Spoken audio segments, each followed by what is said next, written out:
Hi, this is Justin Hibbard, and you're listening to Why Catholic, my podcast about the what and why of Catholicism. While normally these episodes are about 17 minutes long on various topics of Catholicism, every month or so, I like to do an interview with someone who is living out their Catholic faith in a unique way. And by the way, I've actually posted this interview on YouTube if you'd like to check it out on the Why Catholic YouTube channel. Now, back in episode 62, I talked about how not all Catholics are Roman Catholic. I mentioned that there are 24 sui juris churches that make up the whole of the Catholic Church. The Latin or the Roman Rite is just one of those, albeit the largest. In episode 67, I interviewed a Melkite Catholic priest named Father Colin Nunes. In this episode, I interview Father Deacon Anthony Dragani. Father Deacon Anthony is a deacon at Protection of the Blessed Virgin Mary Ukrainian Catholic Church, about an hour and a half east of Pittsburgh, Pennsylvania. He is also professor of religious studies at Mount Aloysius College in Crescent, Pennsylvania. He has a doctorate in theology from Duquesne University in Pittsburgh, Pennsylvania, and specializes in Eastern Christian theology. Here's my interview with Father Deacon Anthony Dragani. Well, welcome, Father Deacon Anthony Dragani. I appreciate you being here. Oh, thank you for having me, Justin. I'm looking forward to talking with you. You know, I was doing a series on the one Holy Catholic Church, and I wanted to focus on the unity as well as the diversity of the church. And one of the episodes I did was called "Not All Catholics Are Roman Catholic."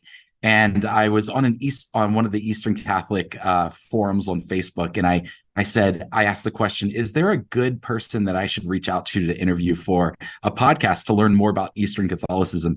And your name came up over and over and over again. So I really appreciate you being here and being willing to talk with me about Eastern Catholicism. Oh, my pleasure. I'm happy to hear that. That's cool.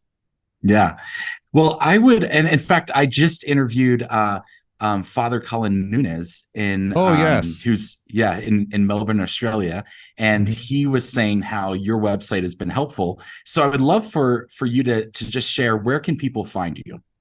Sure. I have a website called From East to West, and on there I have an FAQ about Eastern Catholicism. So to find it, you'd go to west.org. That's EAST 2WEST.org. And again, 2 is a number. And there you can find a lot of information about me. I have links to many of my videos there and other stuff as well, articles. All right. And I'll put a link in the show notes as well, so people can go directly to it. Now, when I was on that site, I was looking around and I was like, okay, Father Anthony Dragani, or who is he? And then I saw Father Deacon and then Father Deacon Anthony, and I was like, wait, are there more? Is there more than just one person? Can you explain to me the title Father Deacon Anthony Dragani? Because in the Western tradition, we'll just typically call priests Father so and so. Right. So this is confusing to people in the West, but in Eastern Christianity, traditionally, the title Father isn't just for priests. So traditionally in Eastern Christianity, deacons are also called father, as are monks. A monk who is not ordained could also be called father as well. And that confuses people. Now, Father Deacon is another variation on that, where they'll say father and then deacon, so people aren't confused into thinking you're a priest. And that's used a lot as well. But the more traditional form is actually just father. Okay. All right. Good to know. Now, can you tell us a little bit about your Catholic upbringing? Did you grow up in the Ukrainian Catholic Church, or were you Western Catholic? Tell me a little bit about that. So I was raised Western Catholic. Both my parents were converts to Catholicism. They had become Catholic maybe a year before I was born. What tradition did they come from? My mother was Lutheran, and my father was Jehovah's Witness. Oh, interesting. Yeah, so it was a big jump. But they were drawn towards Catholicism and they became Catholic. They both had families with some Catholic backgrounds, going back. So they were drawn towards it. And I was raised a Roman Catholic, went to a wonderful Roman Catholic elementary school. Still love the Roman Catholic tradition. I never rejected it. But what happened was, when I was a boy growing up, there were a lot of Eastern Catholic churches in my area. And the first time I went to an Eastern Catholic church, it was to a wedding of my parents' friends. And I remember going to this church and seeing these icons all over the walls and seeing the icon screen. And the bride and groom were wearing crowns on their heads. I didn't understand it, but I was fascinated by it. I thought it was really cool and really different. I've always loved medieval fantasy. I'm attracted to things that are a little unusual. So that really kind of stuck with me. Well, as it turned out, one of my neighbors became a very close friend. He was the same age as me, and his family was Byzantine Catholic. And they would invite me to go to church with them sometimes. So there'd be Saturday nights, I'd stay over at their house and go to church with them on Sunday morning. And that's where I became acquainted with the Divine Liturgy of St. John Chrysostom. And again, I didn't understand it, but I absolutely loved it. It just spoke to me. And I got to the point where at night I'd have dreams about it. Like I'd dream about the Divine Liturgy. It just haunted me. And years went by, and I'd attend every now and then, and I loved it. And I'd always say, man, I wish I could be Byzantine Catholic. It never occurred to me that I could actually switch. I thought you had to be born into it. But finally, when I was about 19 years old, I started attending the Byzantine Catholic churches more regularly. And again, I just loved it so much, and it became clear to me that that's where I belonged. So when I was 21, I did an official change of rite, and I became Eastern Catholic at that age. What is the process for changing rites? Well, really, people say change of rite, but technically it's a change of church. Because the Catholic Church is a communion of 24 different churches. Each one has their own canon law, their own hierarchy, own way of doing things. So what you do is you write a letter to the bishop of the church you're joining. So if you're becoming, say, Ukrainian Catholic, you'd write a letter to the Ukrainian Catholic bishop. And you'd explain your reasons for why you want to change over to that church. And you need a letter from the pastor as well supporting you in that and saying that he believes you're ready. And if the bishop decides that this is a good thing, it's for your spiritual benefit, he will then exchange information with the Roman Catholic bishop, and they'll do an official transfer of papers.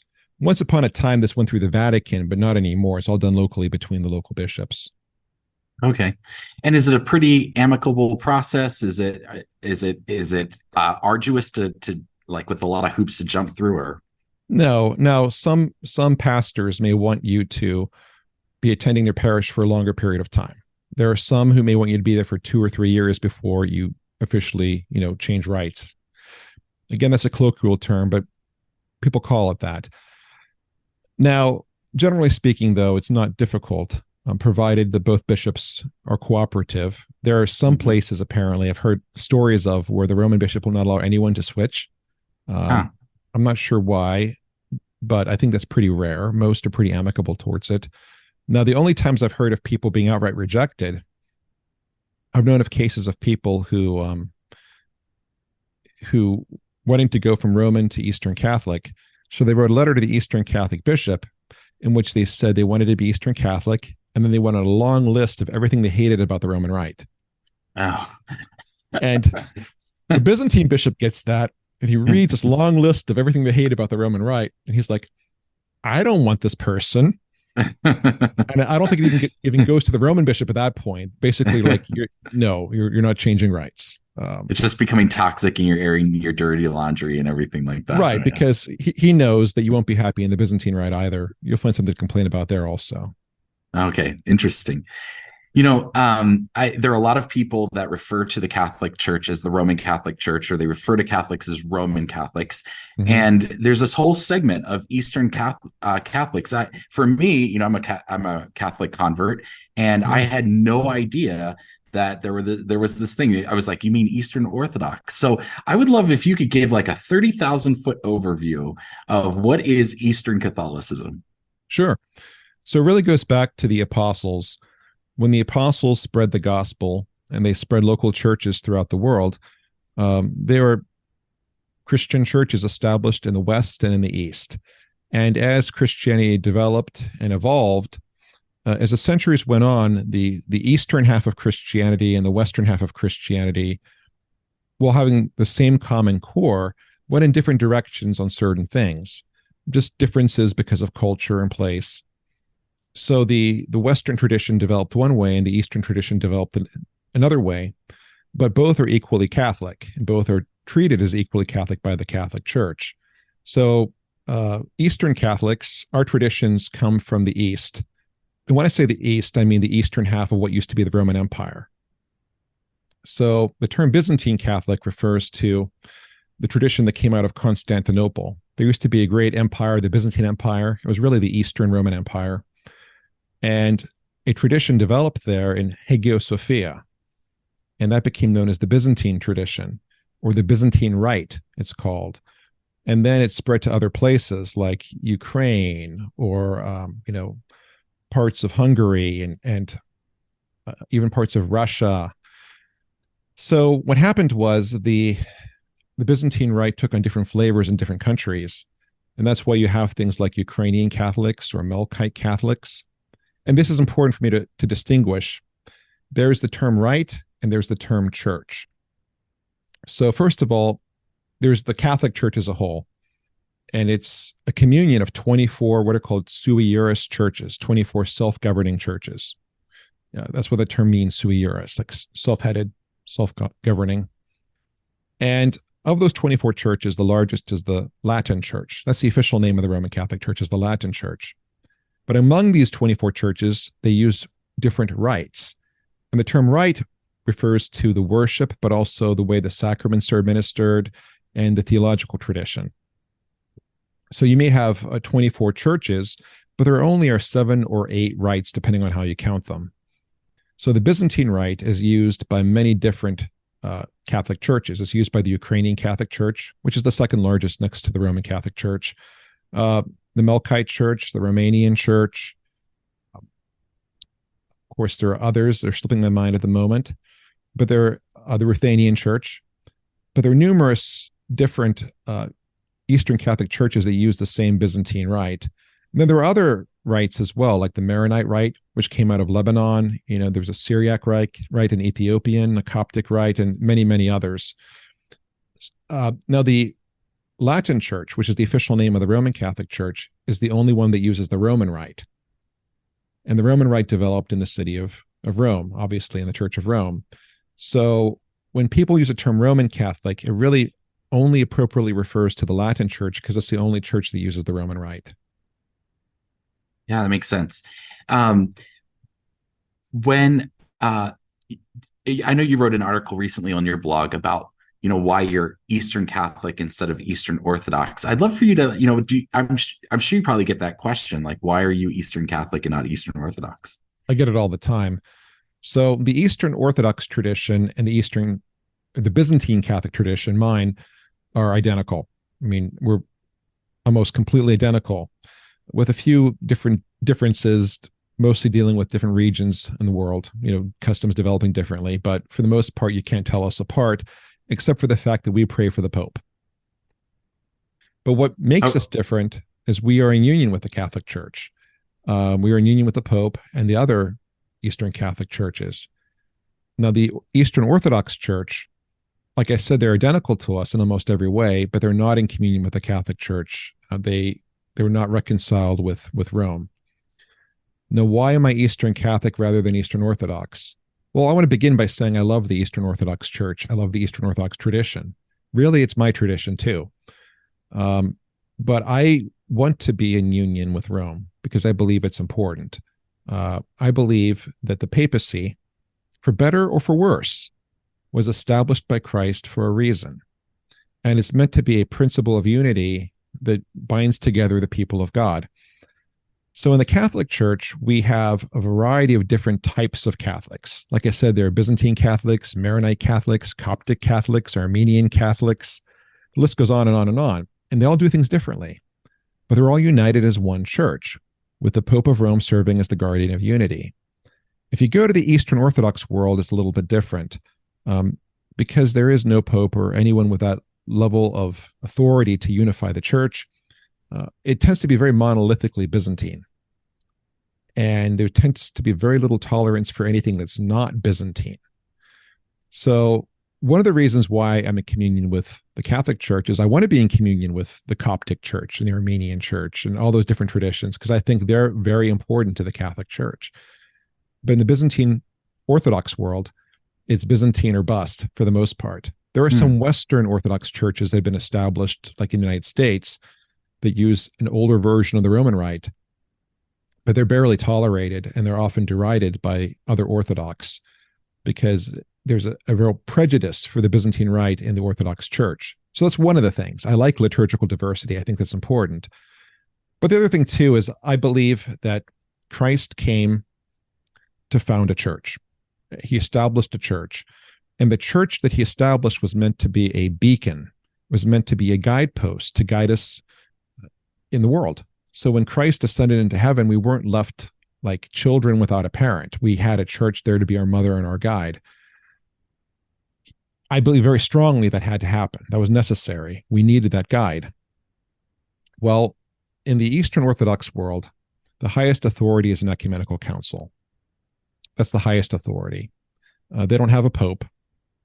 Only an ecumenical council can really resolve things definitively.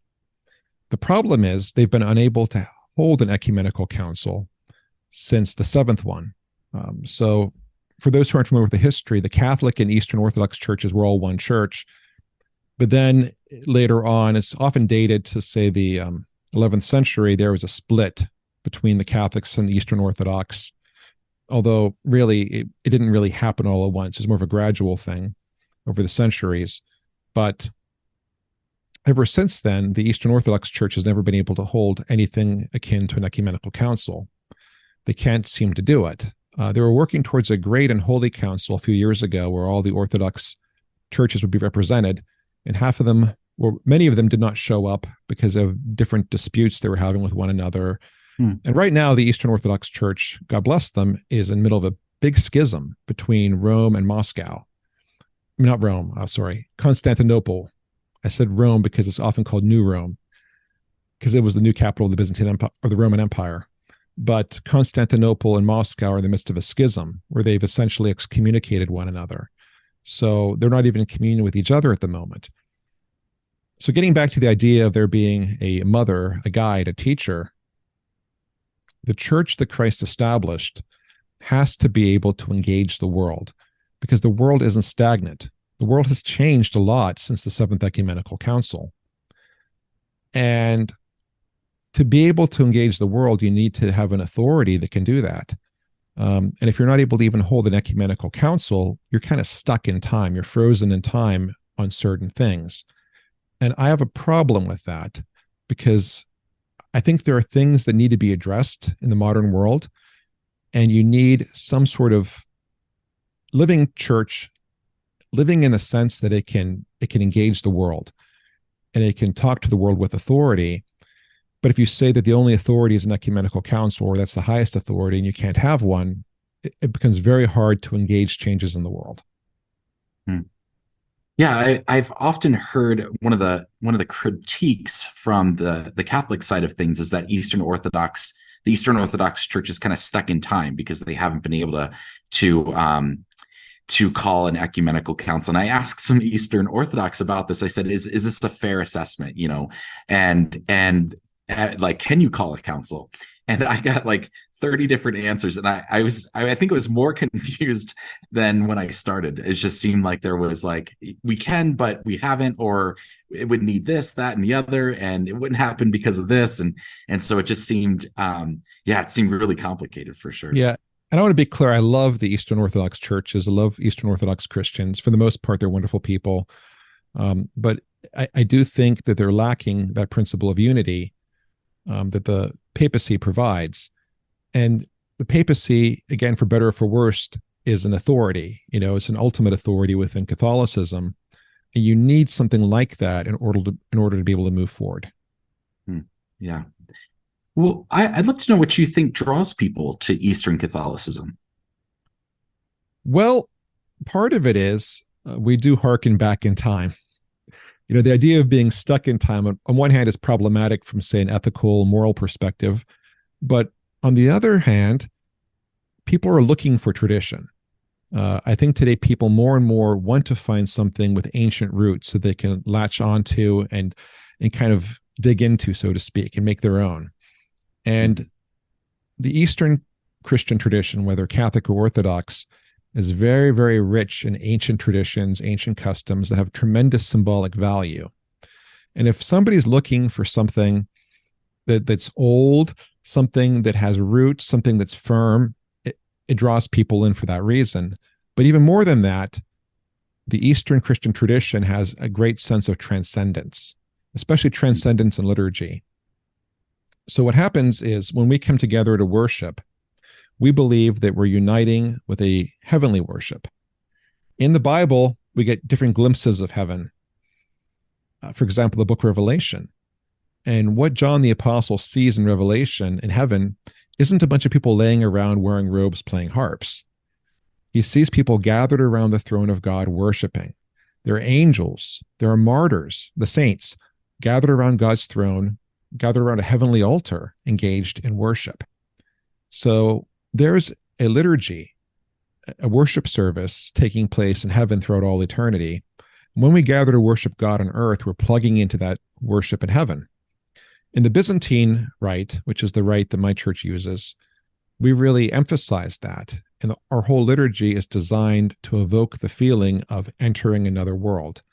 When people attend our churches for the first time, they're usually confused and say, wow, that was really different. It was like being in a different country or a different world. Well, that's intentional. It's meant to pull you out of this world and make you feel you're someplace different. It's meant to evoke the feeling of being in heaven or connected to heaven. And that feeling of transcendence is awesome. That's what drew me in. As a little kid, going to these liturgies and witnessing this transcendent worship, it spoke to me on some level, and I just couldn't shake it. And again, I still love the Roman Mass, the Roman tradition. I think it's awesome.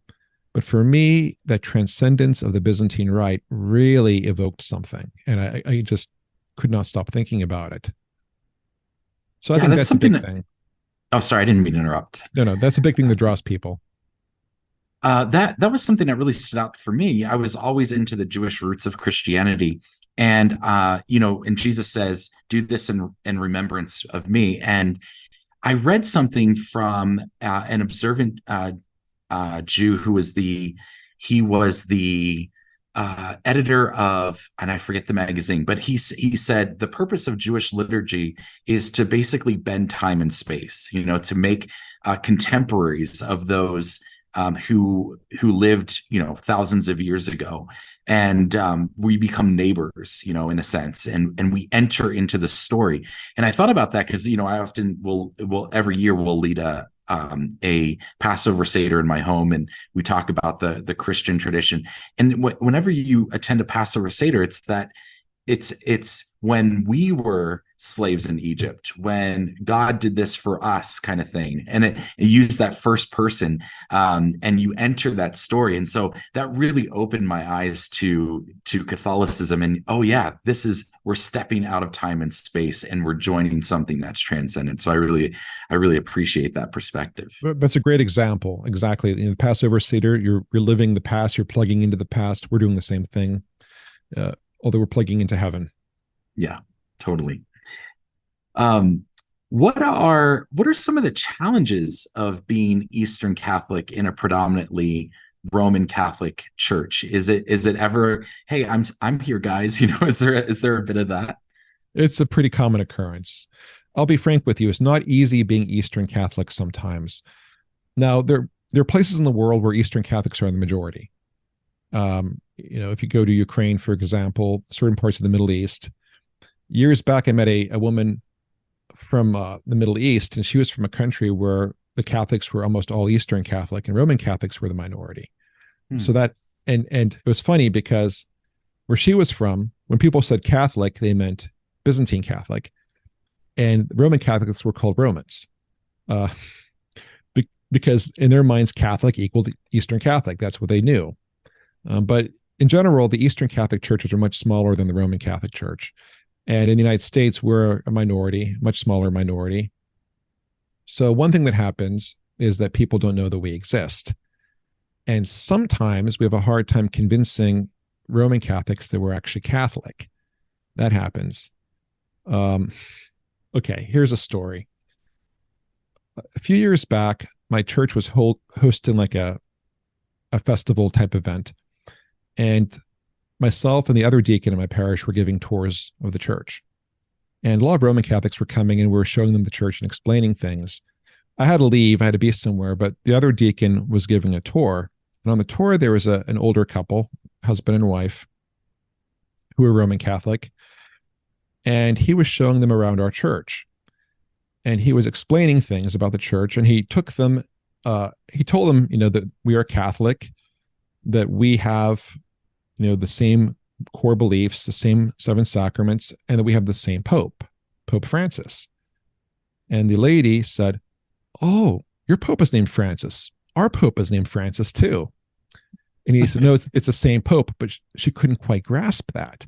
And then later on, he took them into the vestibule, and we had on the wall a picture of our bishop, a picture of our patriarch, a bishop, and a picture of Pope Francis. And he pointed this out, and he made a point of saying, that's, of course, our Holy Father, Pope Francis. And she said, "Wow, he looks so much like our Pope Francis." She just couldn't get it. Then later on, he was explaining about our traditions and some of the things we do differently. And one thing we do differently is we often ordain married men as priests. That's pretty normal for us. And he was explaining that, and then she said, again, God bless her, "I wish our Pope Francis allowed for married priests." It was, she just could not grasp the fact that we were also Catholic. Now, that's an extreme example, but that's not uncommon with what we face. Right. And there's misunderstandings too. Okay, this is a pet peeve of many Eastern Catholics. An Eastern Catholic priest, a close friend of mine, posted about this on social media a few days ago. There was an article that came out talking about some of the great dangers, facing Catholicism. And there's a lot of fear surrounding the Synod in Rome. And I'm not personally very afraid of it, but I think there's a lot of fear, misunderstanding surrounding it. And in the article, it was saying how we have to be careful that there is a progressive faction in the Vatican and in the church, and they want to push forth, things such as homosexual marriage, women priests, and married priests. Again, they kind of put that in there, right? Is something that's anti-Catholic and antithetical to the faith. I remember one time I saw an article in a Catholic newspaper, and in it they were talking about how we as Catholics must stand strong against great evils, such as women priests, transgenderism, the homosexual agenda, abortion, and married priests. Well, we've got literally thousands of married Catholic priests in the Eastern Catholic churches. We've got thousands of them. And they're, in my experience, good, holy priests, and they don't really deserve to be lumped together with abortion and transgenderism. And if you look at actual Catholic teaching, the Roman Catholic Church has a discipline of celibacy for priests, but it's a discipline. It's not something that's doctrine. But if you look at the Catechism of the Catholic Church and the documents of the Church, it says that our tradition is equally valid. That's actually Catholic teaching, that our tradition is equally valid and that our married priests are to be held in respect. So people forget that, and they tend to look at our tradition as being something vile that's anti-Catholic, when really it's just the way Catholicism developed in the East. And not to mention, there are, if I understand it correctly, there are examples of priests in the Roman Rite that are also married. They've petitioned the Vatican. Usually, I think they come from maybe the Anglican tradition or something like that, and they've come over into the Catholic Church. I've known several. Yeah. Well, what are some practical ways that the Roman Catholic community can embrace the Eastern Catholic community in your opinion? Well, it can be challenging. There's the lack of education on this is pretty stunning. But I think one thing that'd be awesome is if they taught about us in RCIA classes. I cannot tell you how many times I've met people like you who are converts from other Christian traditions who went through RCIA and never heard that the Catholic Church is a communion of churches. So there are 24 different Catholic churches. They never even knew that. And that's sad because the Eastern tradition is just as much a part of the Catholic Church as the Western is, and the two kind of need each other. Pope John Paul II wrote beautifully about this in the document encyclical Oriental Lumen, the Light of the East. And he said in there that the Catholic Church has two lungs, the Eastern tradition and the Western tradition. And to be healthy, it needs to breathe with both. If only one lung dominates and the other lung is barely functioning or is ignored, that's not a healthy body. It needs both. So I think it's unfortunate that the existence of a whole section of the Catholic Church is just left out of most RCIA programs. I think that alone would make a big difference. Well, that speaks to me because I help teach RCIA, so I will be sure to include it when I teach. So out of curiosity, when you went through RCIA, I assume you did. Did they mention anything about Eastern Catholics at all? I'm trying to remember if they did. I had heard about it because I had heard about it early in my RCIA process when I mentioned that I was involved in the Coming Home Network, and I said I'm becoming Roman Catholic, and I'm nervous about this, and someone corrected me, and then I kind of dug into it and was asking questions, and that really actually affirmed my decision to become Catholic rather than Orthodox, because I was one of the things I was really looking for unity. I'm coming from the more evangelical tradition. There is really no unity. Churches are very independent. And so the whole idea of, oh, wait, all of these churches have been coming back into communion, or, it's not an East or a West thing. It's a both thing, really spoke to me. So I can't quite remember if we talked specifically about Eastern Catholic churches in RCIA, but I will certainly make a point to do that. Awesome. We appreciate that. That alone makes a big difference. Yeah. And this, and doing this podcast too, like I was really looking forward to the episode about Eastern Catholicism, and I've, I really want to make an effort to bring on different priests from different Eastern traditions as well, because I just think it's so beautiful. I think it just speaks to the diversity and that unity that still can be had in that diversity. It shows that we're really Catholic. Mm-hmm. Catholic is universal. And, if everyone does everything the same way and you're excluding a whole portion of Christian tradition, are you really universal? Right. Yeah. Or if you're limited to specific borders or things like that. Yes. Yeah, absolutely.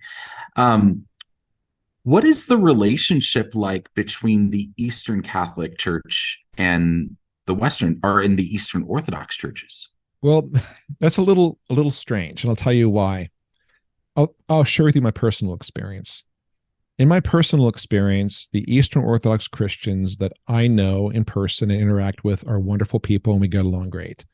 There's an Eastern Orthodox church not too far from my parish, maybe 5 miles away, and their parishioners will sometimes visit our church. We'll actually give them communion. They're welcome to receive communion in the Catholic Church, and we're great. We get along awesomely. I have multiple friends that are Eastern Orthodox deacons and Eastern Orthodox priests. We get along wonderfully. But then when I go on the internet, the Eastern Orthodox I encounter on there are vicious. They're vicious, and they're just filled with hatred, not just for Catholicism, but for everything Western. There's like an anti-Western hatred there. And those seem to be the loudest voices on the internet. I remember one time I was invited to join this ecumenical discussion group for Catholics, Protestants, and Orthodox in Dialogue. I think I've joined that same group. Is that on Facebook? Yes. The guy who started it reached out to me and asked me to join. He wanted an Eastern Catholic perspective.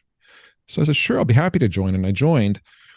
And holy smokes, the people there were the worst representations of Eastern Orthodoxy you could possibly imagine. All they did was condemn everyone else, judge everyone else, and tell everyone else that they were wrong and how right they were and how we all had to join their church.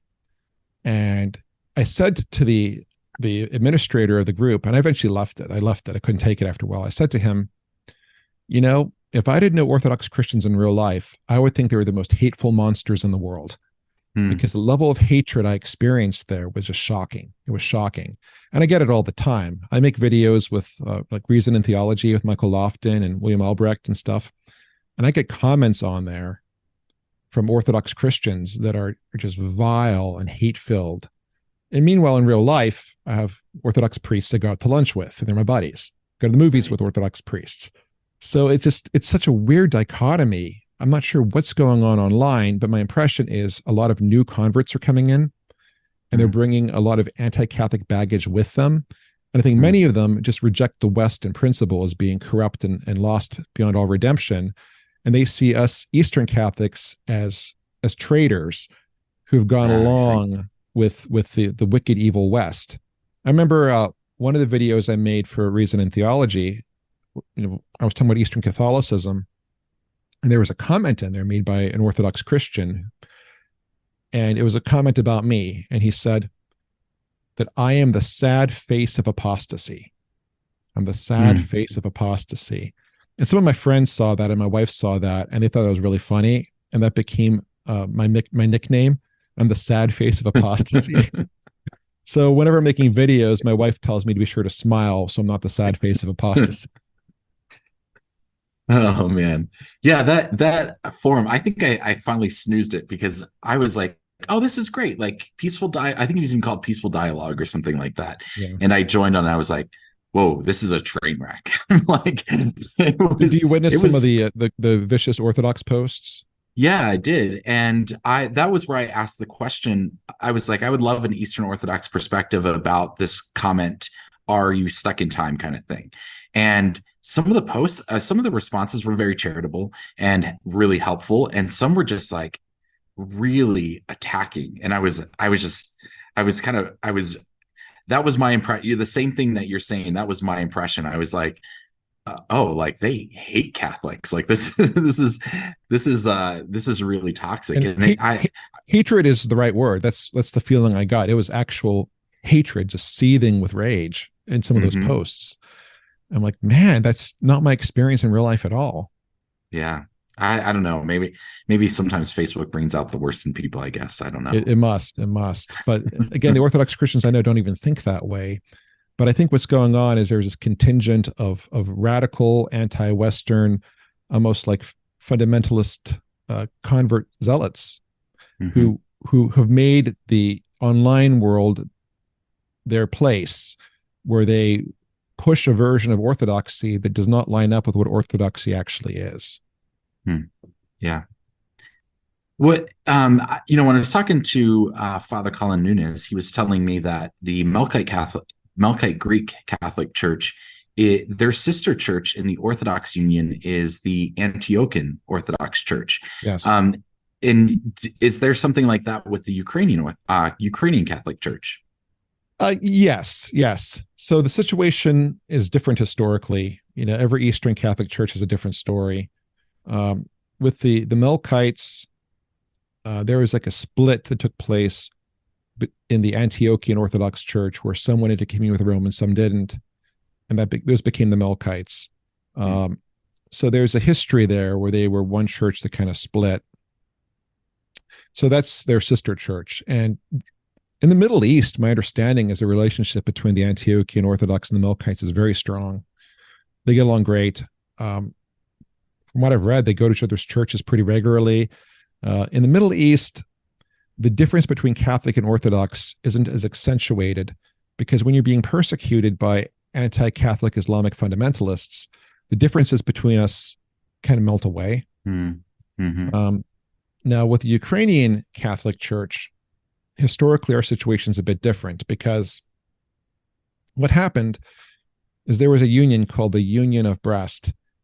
And rather than it being like a split, so let's say there was a Ukrainian Orthodox Church and it split. It half became Catholic, half stayed Orthodox. That's not what happened in our case. In our case, there was an ancient church of Kiev. So, Kiev is where Christianity first spread to that part of Eastern Europe through St. Vladimir. You may know the story. You're familiar with the story of St. Vladimir and the ambassadors? I'm not. This is interesting. So Prince Vladimir, or Voldemir, depending on how you pronounce it, he was the ruler of Kiev. And they were pagan. But he was drawn towards monotheism. And he was looking for a monotheistic religion to bring to his people. So he sent out ambassadors to different places. He sent some out to the Western Europe to visit, the Roman Catholic churches. He sent some to be among the Jews. He sent some to visit Islamic countries, and he sent some to Constantinople in the Byzantine Empire. And the ones who went to Constantinople, they walked into Hagia Sophia, which was this great, glorious church. It was the church where, for example, St. John Chrysostom, was patriarch. And they went in there, and there was this amazing liturgy going on. And they wrote back to St. Vladimir and said, we don't know. We were so amazed by what we saw. We didn't know if we were in heaven or earth. And that spoke to him, right? He wanted to learn more about this. He asked for missionaries to be sent up. And eventually he became, Eastern Christian in the Byzantine tradition, and his whole nation followed. He's known as St. Vladimir. So that's really where Christianity took root there. So the Church of Kiev is kind of like the mother church of the church in Russia, for instance. It all came from there, in that part of the world. Now, St. Cyril Methodius, they went, in a different direction. The Ruthenian church was really established by them, but the Ukrainian church goes back to the situation with Vladimir and Kiev. But what happened centuries later was, there was a split, of course, the schism. But when the schism happened, the schism of 1054, as is often dated, was really the Patriarch of Rome excommunicating the Patriarch of Constantinople and vice versa. It didn't necessarily affect everyone else. What I mean by that is, if the Patriarch of Constantinople broke off communion with Rome, that didn't mean that the rest of the East did. But it gradually trickled around. And the Crusades actually spread a lot of this, because when the Crusades happened, the Crusaders would go into an Eastern, Middle Eastern country where there are Eastern Christians there, and the bishops weren't necessarily, in their minds, out of communion with Rome. They just didn't have any contact with Rome. But the Crusaders would show up and then establish a rival Roman Catholic bishop. And that made the schism real, because you had rival altars at that point. But the Church of Kiev never actively saw itself as being out of communion with Rome. In their minds, they were trying to be in communion with both Rome and Constantinople, because Constantinople was their mother church. So there was never a sense that they were definitively not in communion with Rome. They tried to maintain not a dual communion, at least not a conscious lack of communion, if you know what I'm saying. Yeah. But at a certain point in time, there was a movement where they wanted to be in communion with Rome again. And most of the bishops of the Church of Kiev, what we'd call the Ukrainian church, most of them as a body entered in communion with Rome. So one could argue that the Ukrainian Greek Catholic Church is the original Church of Kiev. And there are people who've written books, in my mind, proving it. I think it's pretty definitive, but some Orthodox people would strongly dispute this. But it appears there was most of the bishops, if not the vast majority, as a body entered communion with Rome. So you had this Eastern Christian church, the Church of Kiev, the Ukrainian church, that as a body, for the most part, reestablished communion with Rome. But then what happened was there were a few bishops who resisted. And then after that happened, Moscow began sending missionaries to establish a true Orthodox Church of Ukraine.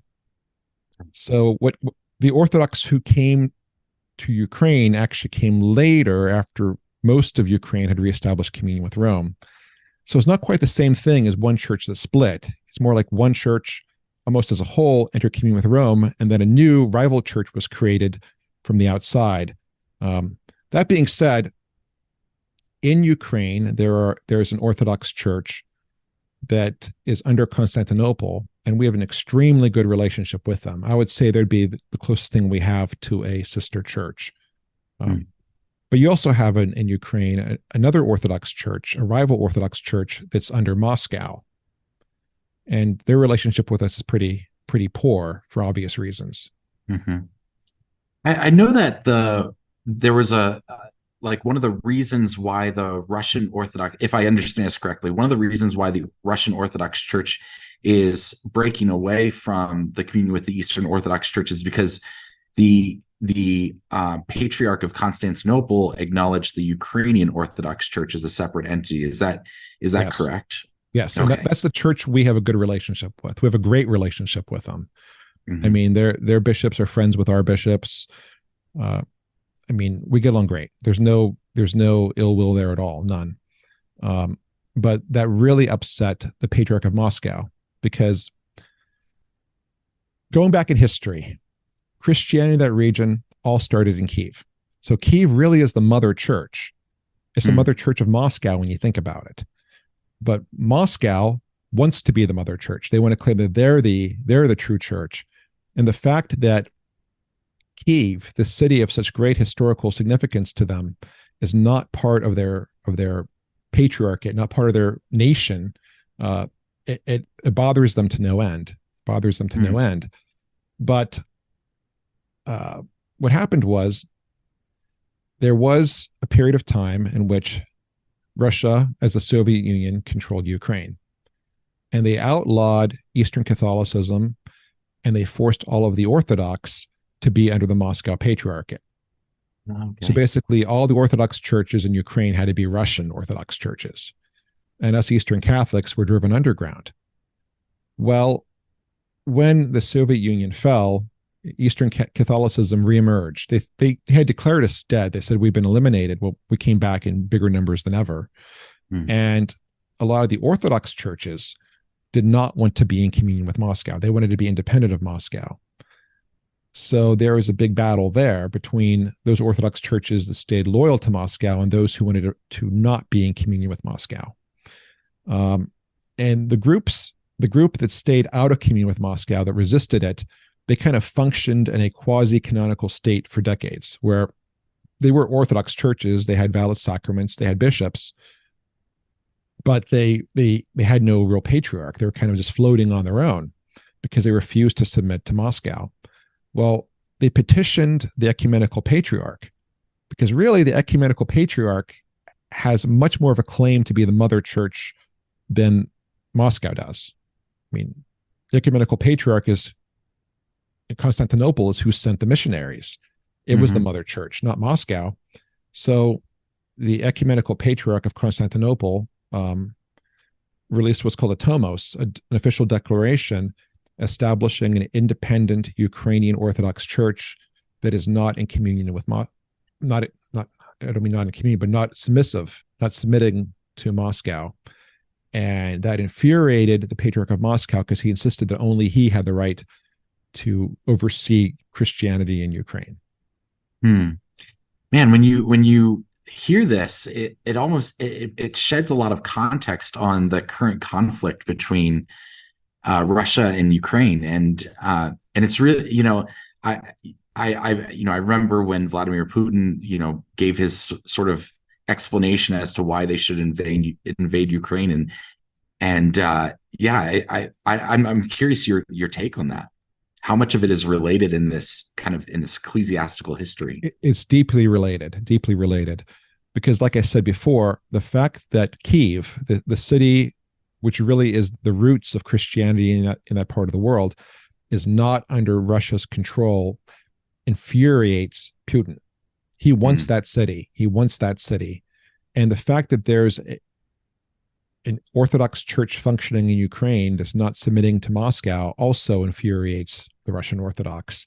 So I think that's part of the motivation. I mean, ultimately what it comes down to is that Russia insists that Ukraine is their territory, it's theirs. Historically, it doesn't work that way, but they've been trying to rewrite history. So that's a big part of what's going on there. On the other hand, though, I do want to put out a little word of caution here to our Catholic listeners. One trend that's been really saddening me over the past year or so is it's become very trendy among traditional conservative Catholics to actually root for Russia to win. I'm seeing this a lot lately. And either to root for Russia to win, or to say, well, it'd be better if we just let Russia have Ukraine. What they don't realize is that Russia does not believe in religious freedom. Putin does not believe in religious freedom. So those parts of Ukraine that they've managed to take, the first thing they did when they took those territories was outlaw Catholicism. And they rounded up the Catholic clergy and kidnapped them. I mean, there are Catholic priests who've been missing for months or a year, or over to a year now, who were kidnapped by Russia when Russia took their territories. I don't think most conservative Catholics who are rooting for Russia are aware of that fact, that once they take a territory, they outlaw Catholicism and they kidnap the priests. People need to be aware of that. Yes, I mean, all the way back from, the USSR and Vladimir Putin's days in the KGB. And Yes. It seems just like a playbook of repeating that pattern of behavior. That's what they did last time they had control of Ukraine. They outlawed Catholicism. So if I had a discussion online with a Catholic person, a person like you who was a Protestant minister who became Catholic, and he was actively, saying that it'd be better if we just let Russia have Ukraine, how much better it would be for everybody. And I explained to him, I said, listen, if they get Ukraine, the Catholic Church there will go underground again, like we did before. And there'll be martyrdoms, there'll be persecution. His response kind of disappointed me. His response was, well, maybe that persecution will help the church to grow. That was his response, which I found rather insensitive. Yeah, for sure. Why do you think people are, if you don't mind me asking, like, why? I personally haven't heard that about wanting Russia to win and take Ukraine. Why do you think that people feel that way? Well, this fellow that I mentioned, one of the things he said was that if Russia took Ukraine, that would put a stop to gay pride parades in Ukraine. And I think what it is they see Putin as a champion of moral values against the corrupt West.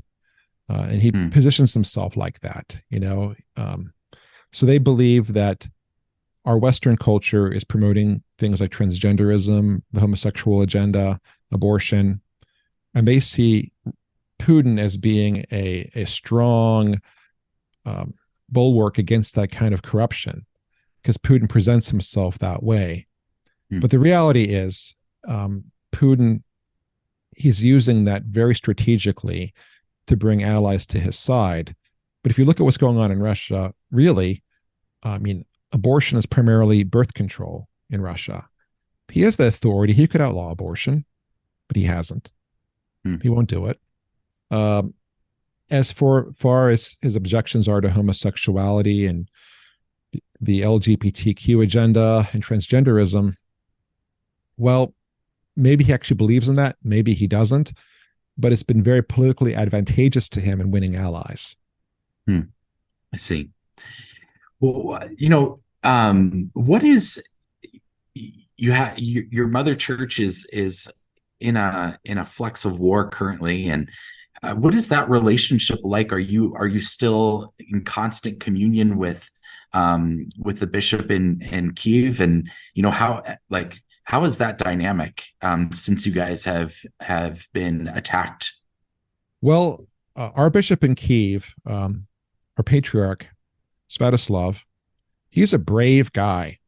When the invasion began, he was informed of something. He was informed that Putin had a list of political enemies who were to be apprehended. And he was told that he was on the list. He was on the list. As actually was our archbishop in Philadelphia. He was on the list too, because he goes to Ukraine very frequently, Archbishop Boris Guziak. But they were both on the list of people to be captured, to be apprehended as enemies of Russia. Basically, it was a hit list. But our patriarch said, I will not leave my people in Kiev. He would not leave. So he went underground, literally underground, like into a bunker. And he hunkered down there. And actually, for quite a bit of time, he was sharing the bunker with the Orthodox bishop, the one who's not in communion with Moscow, obviously. And the two of them were together, praying together, because, they're brothers in the sense that we're the same tradition, the same church, and we're facing persecution from the same common enemy. So he stayed there. But thankfully, with technological advances, with the internet, we're still in constant communication with him. And we hear from him very regularly, and he travels. He can come and go. Thankfully, Kiev, it gets attacked, but it's still possible to come and go. I believe he's in Rome right now for the synod, actually. But yeah, my bishop, uh, my bishop, Bishop Bodan Danilo, awesome guy, awesome guy. And he's in constant contact with the patriarch over in Ukraine. What I would love to hear like why you chose out of the Eastern Catholic tradition, why did you choose to become Ukrainian Catholic? Well, it was the Byzantine rite that spoke to me as a kid. Now, the Byzantine church I went to as a kid was part of the Ruthenian Byzantine Catholic tradition, the Archieparchy of Pittsburgh. And again, I loved it. I fell in love with it. But there are other types of Byzantine Catholics, again, Ukrainians, Romanians, Melkites, I think there are others. But that was the one locally, was the Ruthenian. And then when I officially changed rites, I actually joined the Ruthenian church, not the Ukrainian church. Okay. Because again, I love it. I still love it. Love the Byzantine rite. But what happened was this. So my wife and I got married. My wife has been Byzantine Catholic her entire life. She grew up Byzantine Catholic from the Ruthenian tradition. And we moved to a new town, the town where we currently live. And where we live, there is a Ukrainian church 5 minutes away. And it's very, very close. So we decided to go visit it. I mean, we could drive a longer distance and go to a Ruthenian parish, which again, we love. We visited this Ukrainian church and it felt like home. The people there were awesome, wonderful community, phenomenal youth ministry for the children and teenagers. I mean, it had everything we were looking for. The only thing is it wasn't Ruthenian, it was Ukrainian, which practically speaking meant the music was a little bit different. Otherwise, it was exactly the same. The music was a little bit different, but it was exactly the same. So we ended up joining that parish because it's Byzantine Catholic, right? It didn't make a lot of sense to drive an extra 20 minutes to go someplace else where the music was more familiar to us, when it's the same liturgy, the same, administration of the sacraments, everything's identical. So for us, it was not a big change going from the Ruthenian to the Ukrainian parish, but we remained canonically Ruthenian until one night I was laying in bed ready to go to sleep. My wife leaned over to me and said, "I think you should become a deacon." And she said that to me. And I said, "You mean when the kids are grown up?" She goes, "No, right now. How about tomorrow you make some phone calls and figure out what you need to do?" I'd been toying with the idea off and on for years, but I wasn't going to act on it. Right. Honestly, if she hadn't done that, I would not be a deacon. I'd still be toying with it in the back of my mind and probably would never do it. But she kind of pushed me. So the next day, I call up a friend of mine who'd been a deacon for a long, long time. He's actually a Ruthenian priest now, Father Daniel Dozier. Some people may know him who listen to your show. He's pretty well known in the internet world. And at the time, he'd been a deacon for like 8 or 9 years. And I called him to get advice as to what to do. And he said, "Well, as it happens, right now as we're talking, I'm driving in the car. And I'm driving to meet with the director of deacon formation for your diocese, eparchy, we call them in the East. Yeah. Let me talk to him about this." I'm like, okay, that was convenient, wasn't it? Because he wasn't from my diocese, but he was driving to meet with the director of deacon formation for my diocese. So he called me up on the phone a few days later and said, "Well, they're starting a new class of deacon formation. It's going to be in 3 weeks and they want you there." So it just fell in place. But to do things the right way officially, I had to switch from Ruthenian to Ukrainian, which the bishop took care of. I mean, it wasn't a big deal. The bishop, our bishop, contacted the Ruthenian bishop and they understood the situation. It was no big deal. The Byzantine world is a small world. We all kind of know each other, so it wasn't a problem. But if we'd moved to a town where it was a Melkite church, we'd probably be Melkite right now. So right. I personally don't get too focused on the differences between, Ruthenian, Melkite, Romanian, Ukrainian. I appreciate the differences. I appreciate the different cultures. But the truth of the matter is, it's all really the same down deep. And I think that we do disservice sometimes by dividing ourselves based upon, Ukrainian versus Ruthenian. There are towns I know of where there's a struggling Ukrainian parish and there's a struggling Ruthenian parish. But if they came together, there'd be one really healthy parish. Right. I think situations like that should be looked at in the future, but right now I can't do anything about that. Is it because of maybe the ethnicity of primary ethnicity of the group, and they hold on to the Ukrainian roots or Ruthenian roots? So that used to be the issue. 100 years ago, that was the issue. There were waves of Ukrainian immigrants and then Ruthenian immigrants. And at first, the Ruthenians and Ukrainians were kind of together in this country, but they had fights, my understanding is, over music. Because the Ukrainian musical tradition is a little bit different than the Ruthenian. Yeah, they're different, but they're both beautiful in their own way. Sure. So to stop the bickering, they were split up.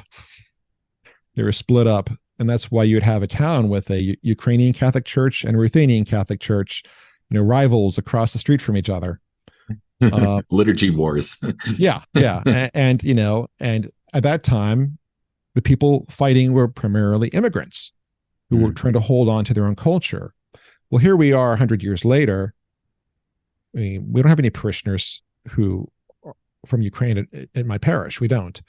The only person from Ukraine is our pastor, who is an American citizen and is not particularly, ethnocentric in any way. Most of the people in my parish, maybe half, have some Ukrainian heritage. My wife is ethnically Ukrainian because a lot of the Ruthenian church is actually based in Ukraine, interestingly enough, because the borders were always shifting. But most of the people in my parish have no particular ethnic attachment to Ukraine, but we love the tradition. As a matter of fact, if you go worldwide, you'll find Ukrainian Catholic parishes all over the world, and not everyone who goes there is Ukrainian. In many cases, only a minority are actually ethnically Ukrainian. I put it this way. If you go to a Roman Catholic Church, is everyone there Italian? No. Nope. If you go to a Ukrainian Catholic Church, not everyone is Ukrainian. We have the tradition from Ukraine. We have the music from Ukraine. Basically, it's the Byzantine tradition filtered through the Ukrainian tradition. But that doesn't define who we are ethnically.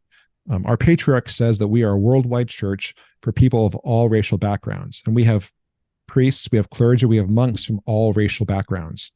I mean, in my diocese, I have a fellow deacon who's Asian, right? There are Asian Ukrainian Catholic priests.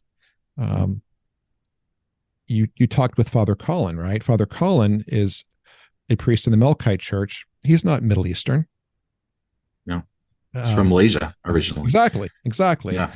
So it's a pretty non-ethnic situation. Now, there are Ukrainian Catholic parishes that are more ethnic, but those tend to be certain ones in certain cities where they're still getting waves of new immigrants.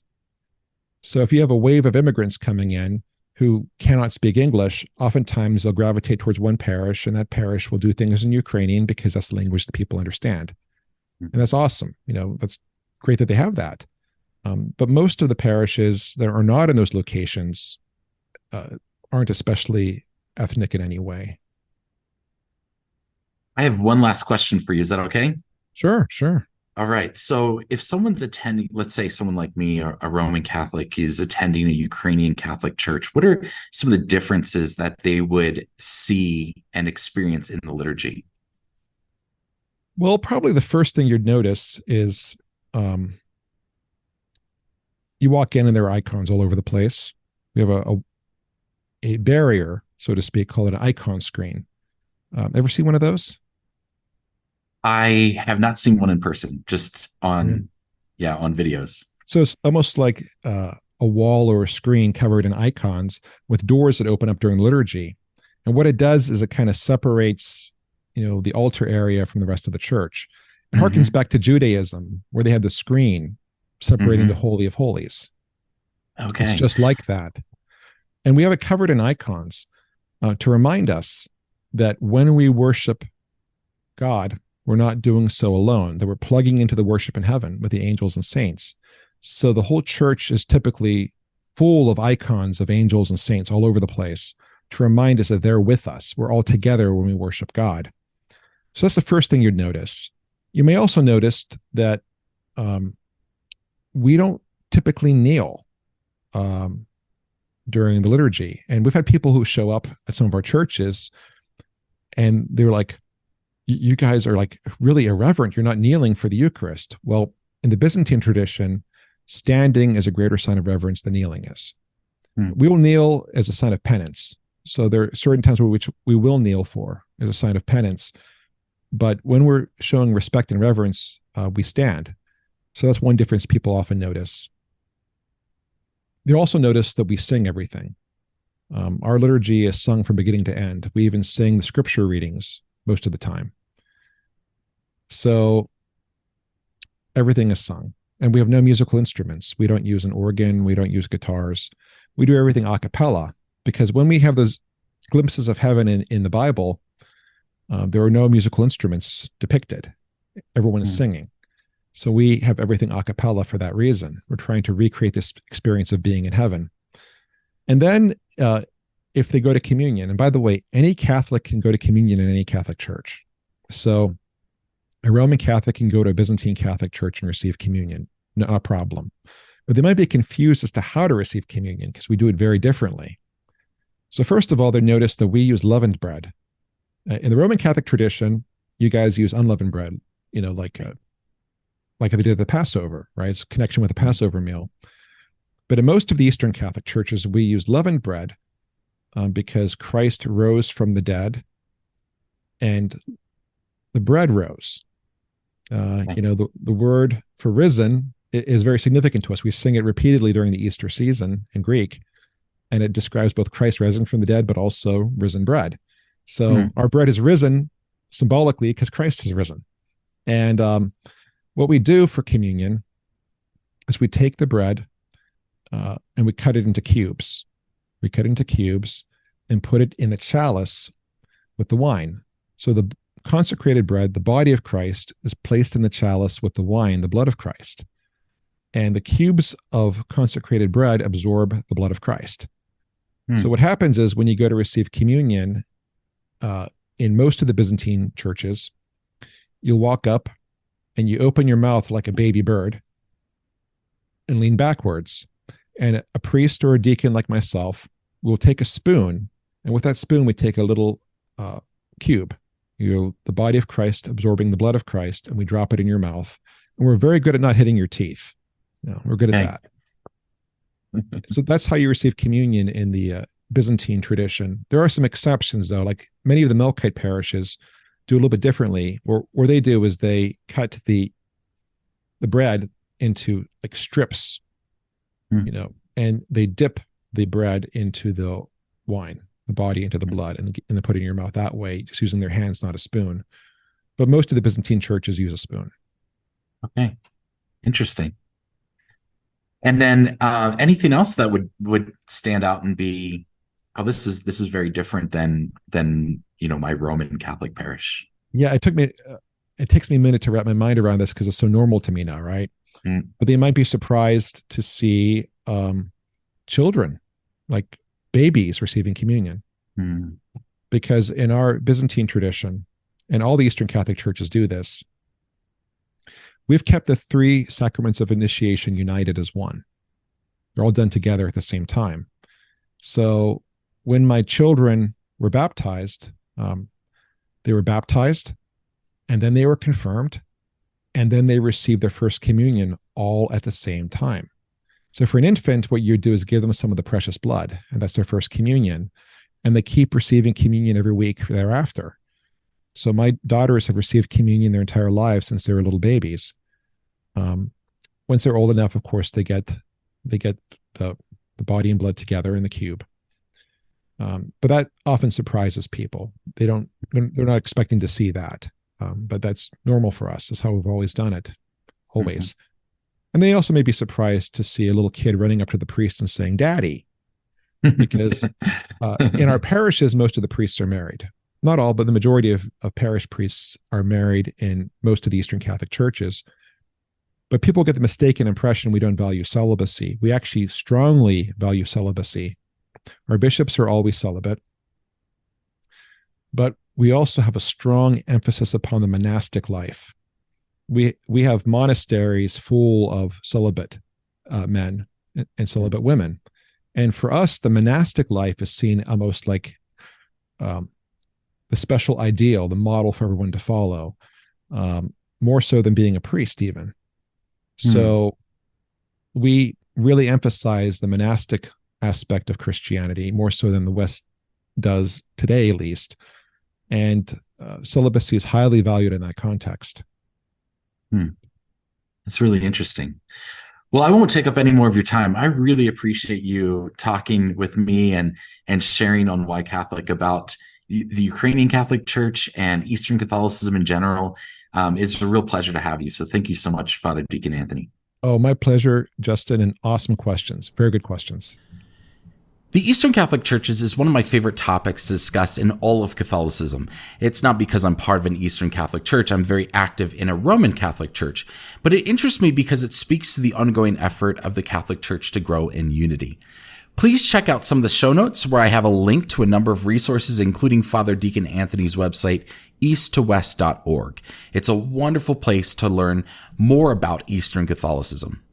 Let me take a minute to thank Father Deacon Anthony for joining me on Why Catholic and the work he is doing to serve the Catholic community and being a bridge between the East and the West. Please take to heart Father Deacon Anthony's words about raising awareness about our Eastern Catholic brothers and sisters. And please remember to continue to pray for the people of Ukraine and particularly the Ukrainian Catholic and Ukrainian Orthodox Church, that they may be a light of peace, love, and unity in the midst of this unjust war.